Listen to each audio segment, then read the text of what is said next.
कभी ऐसा हुआ है तुम अपनी क्लासरूम में एंटर कर रहे हो और ऑपोजिट साइड से कुछ लड़के आ रहे होते हैं, उनमें से एक से हल्का सा टकरा गए, लेकिन सामने वाला बांदा ऐसे रिएक्ट करता है जैसे तुमने जानबूझकर किया हो। वो गाली देता है और तुम्हें मारने की कोशिश करता है। उसके पीछे उसके 3-4 दोस्त खड़े होते हैं जो उसे सपोर्ट कर रहे होते हैं और तुम्हारी बेइज्जती का मजा ले रहे होते हैं। तुम कामली बात करने की ट्राई करते हो, लेकिन वो सुनना ही नहीं चाहते। सामने पूरा ग्रुप होता है, ना तुम फाइट कर सकते हो और ना ही वहां से भाग सकते हो। सब देख रहे होते हैं और हंस रहे होते हैं और तुम्हें बेइज्जती फील होती है। नेक्स्ट डे क्लास में सब बोलते हैं, तेरी तो फट गई, तू कुछ बोल भी नहीं पाया, तू तो नामर्द है। इवन गर्ल्स तक तुम्हें वीक समझने लगती हैं। लेकिन आज के इस वीडियो के बाद तुम्हें ऐसी सिचुएशन दोबारा फेस नहीं करनी पड़ेगी, क्योंकि आज मैं तुम्हें सिखाऊंगा कैसे 1 से लेकर 4 लोगों के प्रेशर में भी स्मार्ट, काम और कंट्रोल के साथ खुद को डिफेंस करना है, बिना पैनिक के, बिना ओवर रिएक्शन के और बिना अननेसेसरी रिस्क लिए। एंड कैसे तुम अपनी टेस्टोस्टेरोन का यूज करके नेचुरली स्ट्रांग बन सकते हो, जिससे कोई भी तुमसे पंगा लेने से पहले 100 बार सोचेगा। कमेंट में लिखो I am ready and let's start the video. सबसे पहले एक बात याद रखना, हर प्रॉब्लम का सोल्यूशन फाइट नहीं होता। एक असली वॉरियर तब तक नहीं लड़ता जब तक उसका सब्र टूट न जाए। अगर तुम शांति से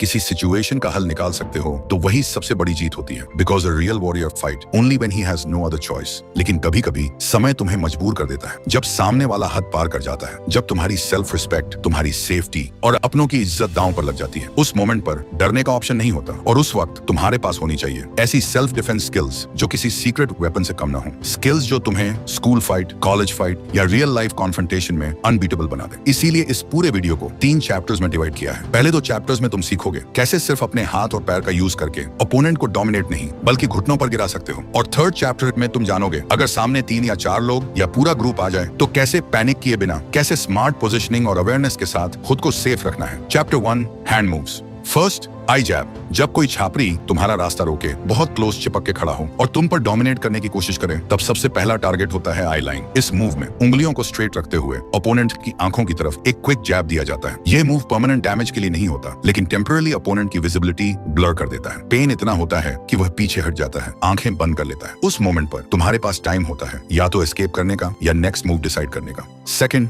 थ्रोट स्ट्राइक। थ्रोट बॉडी का एक वीक स्पॉट होता है। एक छोटी सी स्ट्राइक सांस बंद कर सकती है। जब ओपोनेंट बहुत करीब आ जाए मारने के लिए और तुम्हें क्लियरली लगे कि सिचुएशन सीरियस हो चुकी है, तब एक tight fast strike throat area यानी गले पर मारो। इस मूव में तुम्हें अपनी हाथ की एज ओपोनेंट की थ्रोट एरिया में एक पावरफुल स्ट्राइक करनी होती है बिना वार्निंग के। जैसे ही यह स्ट्राइक लगती है, सामने वाले की सांस रुक जाती है एंड वह ऑटोमेटिकली पीछे हट जाता है। कुछ सेकंड्स के लिए उसका बैलेंस चला जाता है। यह एक सरप्राइज अटैक है। Third, elbow smash. ये सबसे अंडररेटेड फाइटिंग टूल्स होते हैं। ये क्लोज डिस्टेंस में काम करते हैं, लेकिन इम्पैक्ट हैवी होता है। जब अपोनेंट पंच करने के लिए क्लोज आए, अपने एल्बोज को बॉडी के पास टाइट रखो और क्लोज रेंज में एल्बो स्मैश यूज करो। अपनी एल्बो से स्ट्रांगली उसके जॉ लाइंस में हिट करो। जॉ लाइंस और नोज पर लगने से दिमाग इंस्टेंटली डिस्कनेक्ट होता है, आंखों के सामने अंधेरा छा जाता है। बहुत बार इंसान यहीं गिर जाता है। बट इस मूव को तब यूज करो जब सामने वाला तुम्हारे बहुत करीब आ गया हो, तुम्हारे पास पंच करने का टाइम ना हो। इस मूव का बेस्ट पार्ट ये है कि एल्बोज को ब्रेक करना मुश्किल होता है, तो तुम्हें इंजरी होने के चांसेस भी कम रहते हैं। Fourth, back fist. Back fist एक हाई स्पीड और अनप्रेडिक्टेबल मूव है। जब ओपोनेंट क्लोज रेंज में हो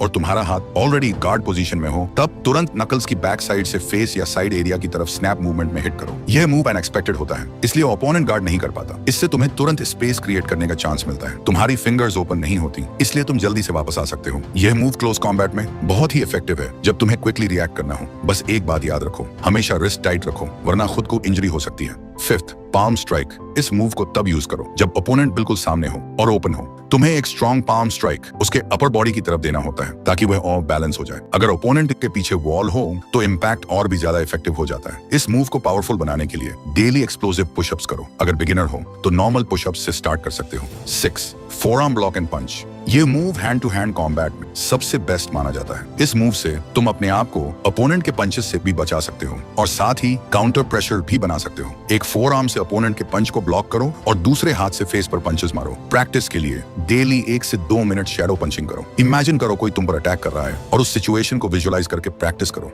7, एल्बो स्ट्राइक। इसका यूज तब करो जब कोई तुम्हारा कॉलर पकड़ ले या बहुत क्लोज आ जाए। एक पावरफुल एल्बो स्ट्राइक उसके सर पर मारना है। इसका एक ही अटैक काफी है ओपोनेंट को गिराने के लिए। इसकी प्रैक्टिस के लिए तुम एल्बो शैडो फाइटिंग कर सकते हो ताकि टाइमिंग और कंट्रोल बेटर हो। Chapter 2, legs moves. First, straight front kick. Suppose करो कोई सीधा तुम्हारी तरफ दौड़ के आ रहा है तुम्हें मारने के लिए। इस मोमेंट पर स्ट्रेट फ्रंट किक का यूज डिस्टेंस क्रिएट करने के लिए होता है। तब आपको अपना पूरा स्ट्रेंथ लगाकर उसकी चेस्ट पर एक किक मारना है जिससे आपका ओपोनेंट दूर जाकर गिरे। इसका मेन गोल होता है ओपोनेंट को ऑफ बैलेंस करना और तुम्हें एस्केप का चांस देना। इस मूव की प्रैक्टिस के लिए तुम पंचिंग बैग या वॉल के सामने बैलेंस और स्पीड पर काम कर सकते हो। बेसिकली तुम्हें अपने पैर को कंट्रोल के साथ फास्ट और स्टेबल मूवमेंट में यूज करना सीखना होता है। Second, groin kick.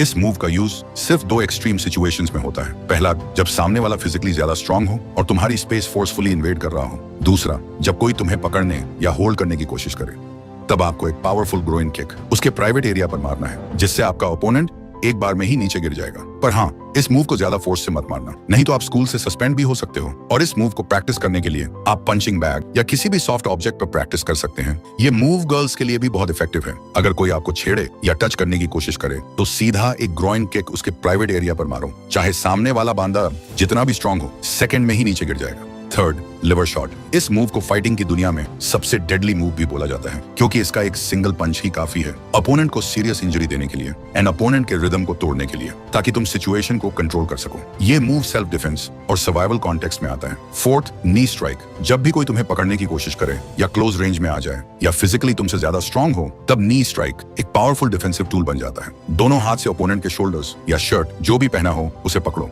और अपने घुटने को टाइट करके उसकी स्टमक, चेस्ट या ग्रोइन एरिया में जोर से मारो। वह दर्द से चिल्लाएगा या गिर जाएगा, चाहे ओपोनेंट तुमसे हेवी हो। यह मूव तब भी इफेक्टिव होता है क्योंकि यह लेवरेज और टाइमिंग पर बेस्ड होता है, ना कि सिर्फ स्ट्रेंथ पर। Chapter 3, group fight. ये सारे सेल्फ डिफेंस मूव्स तभी प्रॉपर्ली वर्क करते हैं जब सामने एक या दो लोग हों। पर अब सोचो, अगर सामने 3, 4 या उससे भी ज्यादा लोग हो जाएं तो क्या होगा? इमेजिन करो, तुम स्कूल से घर जा रहे हो और सडनली देखते हो कि 4 से 5 लोग तुम्हारा वेट कर रहे हैं जिनसे तुम्हारा स्कूल में फाइट हुआ था। अब खुद से एक सवाल पूछो, ऐसी सिचुएशन में तुम क्या करोगे? अगर तुम सोच रहे हो कि मैं अकेले ही सबको हरा दूंगा तो तुम गलत सोच रहे हो। ये कोई मूवी का सीन नहीं है जहां एक बांदा पूरी गैंग को हरा देता है। रियल लाइफ में सर्वाइवल जीत से ज्यादा इंपॉर्टेंट होता है। तो अगर फाइट नहीं करनी तो फिर करना क्या है? इसके लिए तुम्हें सिर्फ 2 चीजों पर फोकस करना होगा। पहला, आपको दूर से ही बोलना है कि अगर तू मर्द है तो अकेले ही फाइट कर। और ऐसे बोलने से 3 चीज हो सकती हैं कि वो लोग थोड़े समय के लिए सोच में पड़ जाएं, और अगर ऐसा होता है तो आपको वहां से धीरे से चले जाना है। दूसरा, अगर उनमें से सिर्फ एक बंदा आगे बढ़ता है तो तुम्हें पहले बताए गए सेल्फ डिफेंस मूव्स का यूज करके खुद को डिफेंस कर सकते हो। तीसरा, अगर वो लोग कायर की तरह एक साथ आपको मारने के लिए आए तो तब ऐसी सिचुएशन में कभी भी फाइट नहीं करना है। तब आपको अपने हाथों में वो मिट्टी या धूल लेकर उनकी आंखों पर मार देना है जिससे वो लोग कुछ समय के लिए ब्लाइंड हो जाएं। तब तक आपको वहां से भाग जाना है। Bonus tips.